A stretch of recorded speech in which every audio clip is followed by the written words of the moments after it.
Bismillahirrahmanirrahim. Assalamualaikum warahmatullahi wabarakatuh. Alhamdulillah, wassalatu wassalamu ala rasulillah, amma ba'du. Tempo hari sempat kita singgung tentang Al-Quran sebagai ayat Al-Qauliyah yang kita sebut perjalanannya panjang sampai terbentuk sebagai mushaf seperti yang kita kenal hari ini.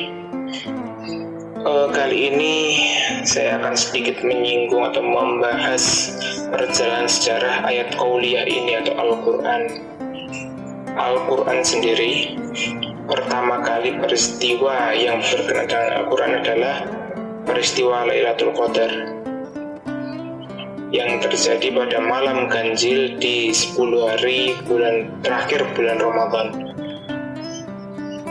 Yang kedua adalah peristiwa Nuzulul Quran yang biasa kita peringati pada tanggal 17 bulan Ramadan. Bedanya apa antara Lailatul Qadar dan Nuzulul Quran? Pada malam Lailatul Qadar, sesuai dengan ayatnya, Inna anzalnahu fi lailatul qadri, fi lailatul qadar. Sesungguhnya kami turunkan Al-Quran itu pada malam Lailatul Qadar. Nah, terus bedanya apa dengan Nuzulul Al-Quran? Bedanya adalah pada peristiwa Lailatul Qadar, Al-Quran diturunkan dari Lauhil Mahfuz menuju ke Baitul Izzah atau langit dunia secara keseluruhan. Sedangkan Nuzulul Quran adalah peringatan pertama ayat yang turun pertama kali kepada Rasulullah, atau peristiwa turunnya ayat Al-Quran yang pertama kali, yaitu surat Al-Alaq ayat 1 sampai dengan 5. Setelah peristiwa Nuzulul Quran, Al-Quran turun secara bertahap, ayat demi ayat, surat demi surat, seringkali juga menyesuaikan dengan peristiwa atau kejadian yang sedang terjadi pada zaman itu atau zaman Rasulullah, sampai kemudian turun ayat terakhir sebelum Rasulullah meninggal. Ketika Al-Quran sudah sempurna, semua ayat dan surat sudah diturunkan, disampaikan oleh Rasulullah, datanglah masa Abu Bakar. Pada masa ini dilakukan usaha kodifikasi atau pengumpulan ayat-ayat Al-Quran.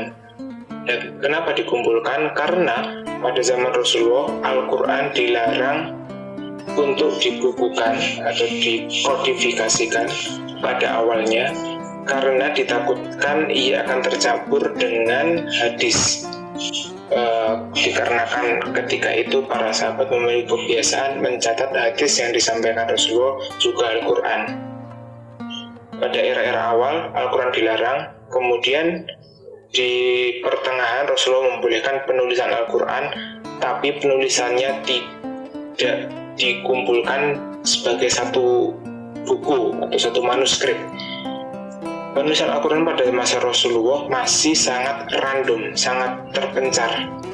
Ada yang ditulis dalam satu lembar daun, ada yang ditulis di kayu, ada yang ditulis di pelepah pisang, ada yang pelepah kurma, ada yang ditulis di atas batu, dan lain sebagainya. Poinnya adalah tidak ada pengumpulan atau kodifikasi Al-Quran dari awal sampai akhir. Pada masa Khalifah Abu Bakar dilakukan usaha atas inisiasi Umar bin Khattab, pengumpulan Al-Quran yang sedang terserak-serak ini menjadi satu manuskrip utuh. Kemudian usaha ini dilanjutkan pada masa Utsman bin Affan. Bedanya, proyek kodifikasi Abu Bakar dan proyek kodifikasi Utsman bin Affan adalah pada masa Abu Bakar, Al-Quran hanya dikumpulkan saja dari awal sampai akhir tanpa diurutkan, tanpa dituliskan dengan satu bentuk baku. Kemudian pada masa Umar, Utsman bin Affan, dilakukan tartib atau pengurutan ayat Al-Quran sehingga ia terbentuk sebagaimana kita kenal sekarang, diawali dengan Al-Fatihah dan diakhiri dengan surat An-Nas. Bagaimana biasanya Rasulullah membacakan Al-Quran atau setoran Al-Quran kepada malaikat Jibril. Selain itu, usaha yang dilakukan Utsman atau inisiatif yang dilakukan Utsman bin Affan adalah memberlakukan bentuk baku tulisan Al-Quran. Yang sebelumnya ada beberapa kalimat yang memiliki banyak riwayat. Misalnya menurut riwayat A, si A, ayat ini berbunyi seperti ini. Tapi menurut riwayat si B, ayat ini berbunyi seperti ini. Nah, Utsman bin Affan mengusahakan membuat satu bentuk tulisan atau khot yang bisa mengakomodir semua perbedaan itu dalam satu tulisan, teks. Sebagai catatan, pada masa itu belum diberlakukan penggunaan titik pada teks-teks tulisan Arab, sehingga beberapa kata yang beda bisa diakomodir dengan mudah. Poin yang perlu kita highlight atau perlu kita garis bawahi adalah bahwa Al-Quran yang kita baca sekarang ini melalui perjalanan panjang, dan Al-Quran yang kita baca memiliki keistimewaan dibanding dengan kitab-kitab lain. Di antaranya yang paling menonjol adalah bahwa Al-Quran diriwayatkan atau sampai kepada kita setelah berabad-abad secara mutawatir. Apa artinya mutawatir? Mutawatir artinya tidak mungkin atau mustahil terjadi kebohongan di setiap generasi. Kenapa? Karena orang yang meriwayatkan berjumlah banyak sekali di setiap generasi. Tentu saja ini tidak lepas dari janji Allah pada Al-Quran. Allah berfirman, wa inna lahu lahafidun, sesungguhnya kami sendiri yang akan menjamin penjagaan kitab tersebut.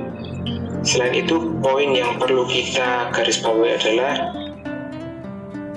pembedaan pemaknaan Al-Quran. Jadi ada Al-Quran sebagai mushaf atau kitabun maktub yang tertulis, ada Al-Quran sebagai kitabun malfud atau yang dibaca, ada Al-Quran sebagai kitabun mahfud atau yang dihafalkan atau dijaga.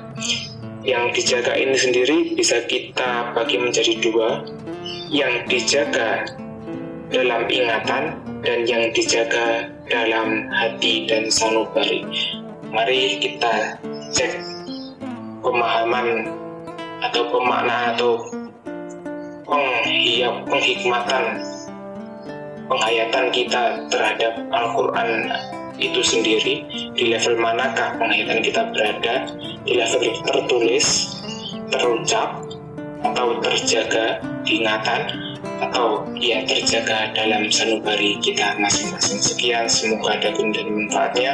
Wassalamualaikum warahmatullahi wabarakatuh.